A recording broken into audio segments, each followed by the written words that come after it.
సినిమాను గురించి ఏం చెప్పాలి?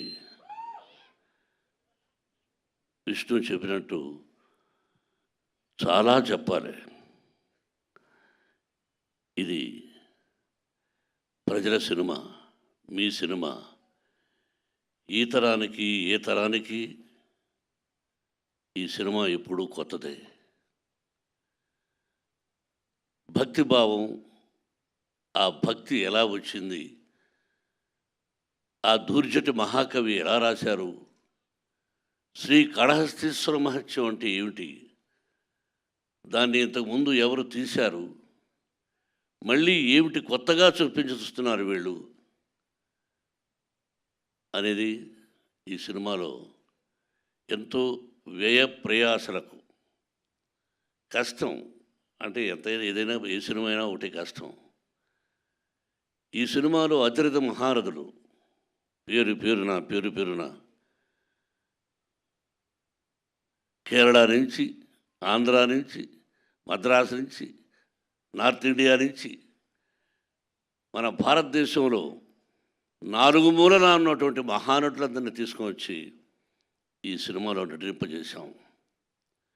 వాళ్ళు ఏం చేశారు, ఎలా చేశారు అని చెబితే ఏదో డబ్బా కొట్టుకున్నట్టు అవుతుంది. ఎన్ని రోజులు ఇక్కడే ఉన్నాడు శరత్. అతని గురించి అతనిదే నాటామని. నేను పెదరాయుడు యాక్ట్ చేసిన సినిమా అయిందే.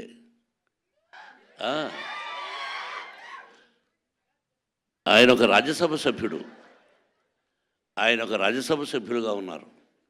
ఆయనకు ఒక పార్టీ అధినేతగా ఉన్నారు. ఈరోజుకి ఏ పాత్రనైనా అవలీలగా పోషించగలిగినటువంటి మంచి నటుడు, నాకు సోదరుడు. అలాగే పేరున ప్రతి ఒక్కరూ అత్యద్భుతంగా చేశారు. ప్రజలు చెప్పాలి, మీరు చెప్పాలి. ఈ టీజర్ చూసిన వెంటనే ఇది ఓన్లీ భక్తి చిత్రమే కాదు, అన్ని రకాల విష్ణుబాబు చెప్పినట్టుగా ఒక చరిత్ర, భగవంతుడు, పరమేశ్వరుడు, అంతే. ఒక పద్యం ఉంది, ఎవ్వని చేజనించు జగమెవ్వని లోపల నుండు లీనమై ఎవ్వని ఎందుడెందు పరమేశ్వరుడెవ్వడు మూల కారణం వెవ్వడు అనాది మధ్యలయుడెవ్వడు సర్వము తానే అయిన వాడెవ్వడు అట్టి వారిని ఈశ్వరుని శరణము వీడదన్. అంటే అక్షరం ఎక్కడైనా అక్షర దోషాలు ఉండొచ్చేమో. ఇప్పుడు పెద్దవాళ్ళ శిక్షలో చదువుకున్నాం.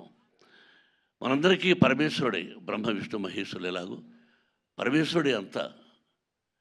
ఆయన ఆజ్ఞ ప్రకారమే మనం అంటుంటాం ఇళ్లలో, శివుడి ఆజ్ఞ లేనిది సీమైనా కుట్టదని సామెతలు మనం వింటుంటాం. మన అమ్మ నాన్న చెప్పారు అంతే.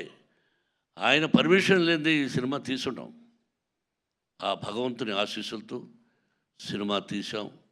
మీరు ఇంకా ఎన్నో ఫంక్షన్స్ చూడాల్సి వస్తుంది కన్నప్ప ద్వారా.